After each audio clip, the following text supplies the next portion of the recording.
Hello, ladies and gentlemen. Now, let's take a look how to schedule a program with S2.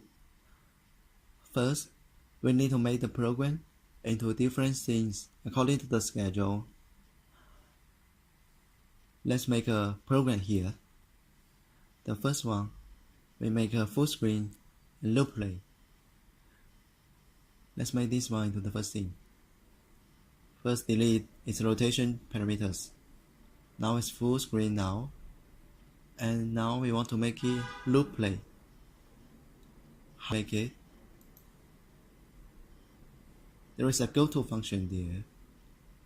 How to do it? Just right click on the layer, add Control Q, and choose play. We can lay it at the end of the video and double click the Control Q and choose Go To. We can see there are two options here. One is to the time position, the other one is to the Control Q. If you want to make a look, we can make it go to a time position, like say at the beginning of the video, but it's a little complicated. We can also make it into another Control Q. We didn't set the Control Q yet, so we can leave it here first. Now we can set another Control Q. If you want to make it loop from the beginning, we can set a Control Q from its beginning. Just right click and add Control Q, choose play, and double click it, rename it. Suppose we name it, say, okay, drag it to the beginning of the video. In the second Control Q, we can make it go into Z. Now let's try and see. We can see that as long as the green line is between the two Control Qs, it's playing in loop all the time. Here we make full screen and loop play. Now let's make the second scene. For example, a scene with 3 windows. Middle is the source, and both sides are another source. This one. We can first delete its original position parameters. So how to make a 3 windows layout? First, we drag it and make the beginning and the end are same. The length here is the time of the video. If we drag it longer or shorter, the video play time will be extended or cut.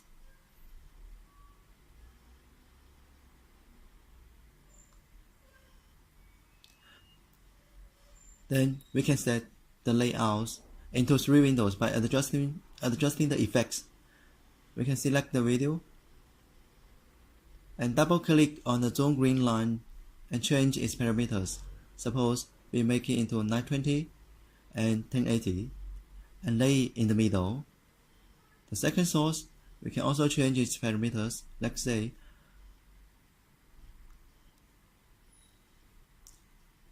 let's say 500 by 1080.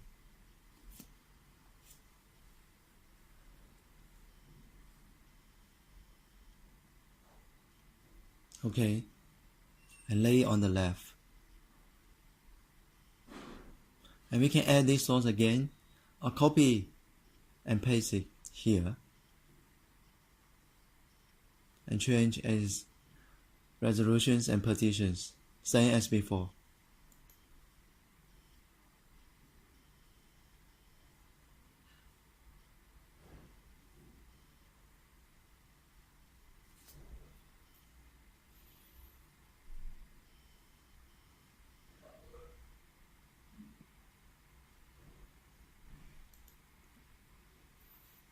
Now this scene is done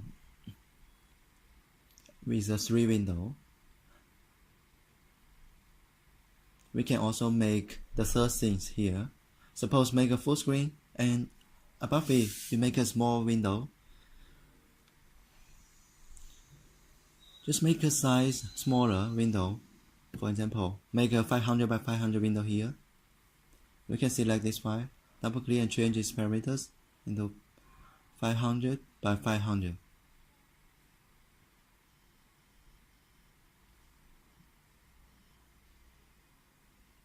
If you want to make it on the top right, just drag it there. You can see there is a 500 by 500 small window over the background. Okay, it's done. Now we can move to the fourth scene. Make full screen or small windows as you wish, just according to the requirement of the show. We can also have other functions like windows, rotation, mirror, or other functions. Up to your choice. Now we make a rotation here and put it here.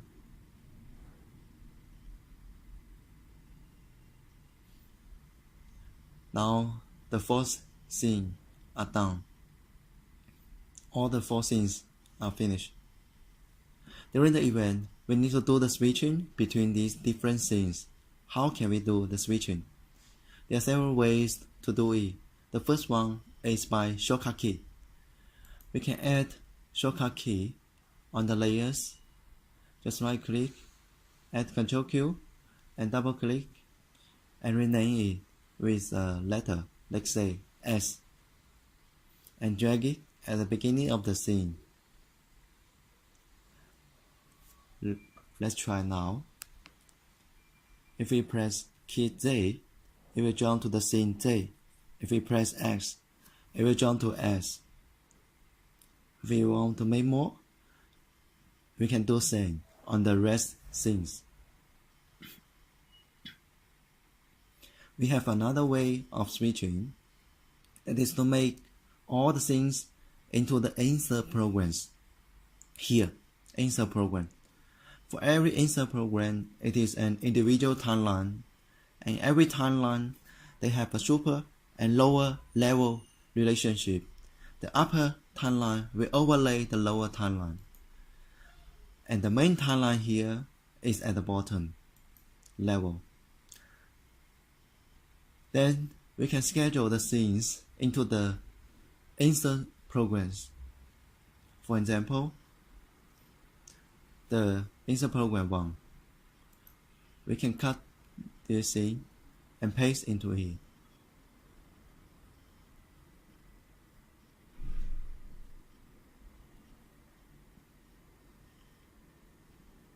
And choose the program 1 and paste.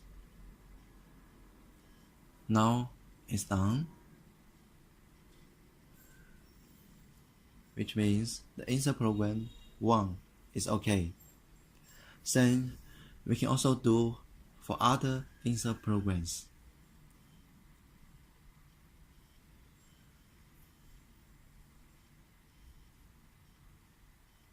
Okay, this is the second.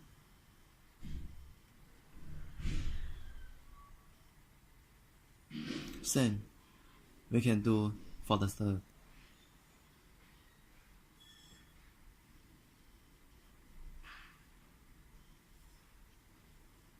Okay, now the third is okay. Now we can see we are playing the scene 1. If you want to do the switching, just activate the insert program. Just click the play icon there. Now we can see the insert program has started. If you want to stop, just click the stop icon, and its timeline will go back to 0, which means it will start from its beginning when you play it next time.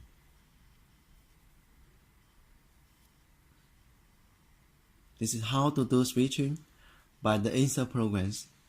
We also have another way, that is through the external console or controller. Just go to input and select input control. we can add the input control from here.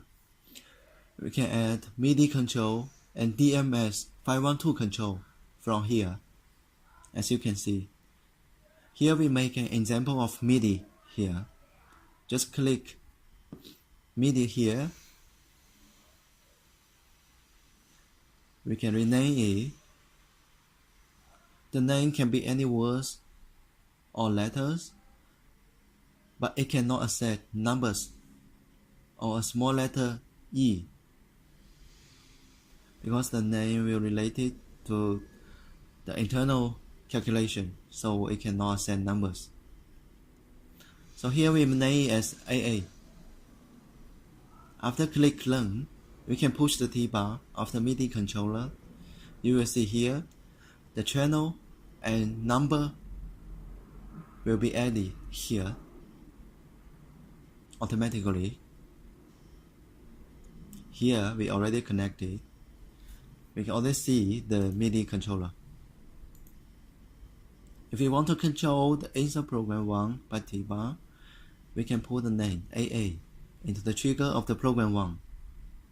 We can also put some conditions. Suppose we put a value as more than 0.5, which means when the T-bar is pushed and value is over 0.5, it will trigger its switching.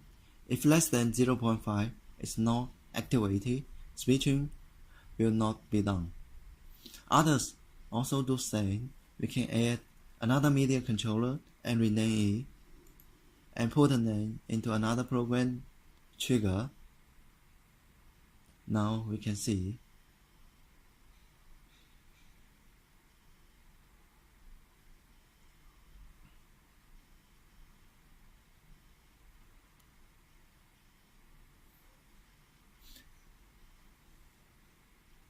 this is another kind of switching by external console or controller. The insert program has the default effect of fade in and fade out.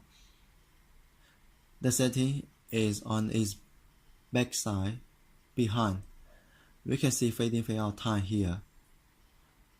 For example, we can change the fade in and fade out time for 1 and activate it. Now we can see the fade in time is 1 second and fade out time is 2 seconds for the program 1. This is how to schedule programs and how to switching the programs. When we are doing the shows or events, we may have a 1VR video need to do loop play. Just like this scene, we can loop play it and we directly insert the program 1.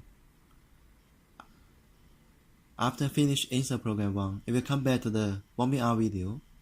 Then we switch to program insert program 2 or insert program 3. One important function here in the switching function is the standby. Standby is one property of the layer. If we double click the layer, we can see there are 3 properties here: normal, standby, and always. If we choose standby and we we can see a layer of standby. If we drag a source here at the standby layer, we can also see the status is non-standby, and we can also see now is standby. We can just press Ctrl B key to do the switching from standby to non-standby. How to use it? In every show or event, there will be a main KV or main logo. We can set it as standby layer. Like this, we make it full screen.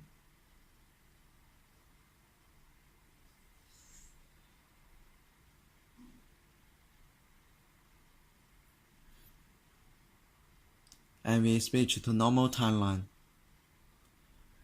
During the current schedule, if we want to go back to the main KV, or main logo like here, we just need to press Ctrl plus B Then we can switch between the main KV and the main timeline programs anytime.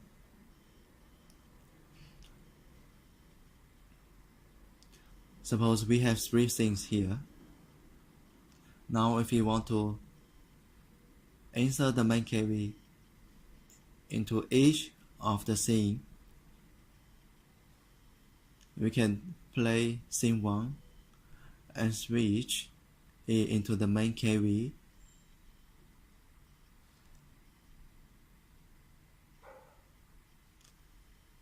And then press Ctrl plus B and switch to the main timeline. This is standby function. We can also set the layer property into always. In this case, when other video finish normally, it will come back to this layer always, this always layer. Okay, this part is how to schedule programs with S2. Thank you.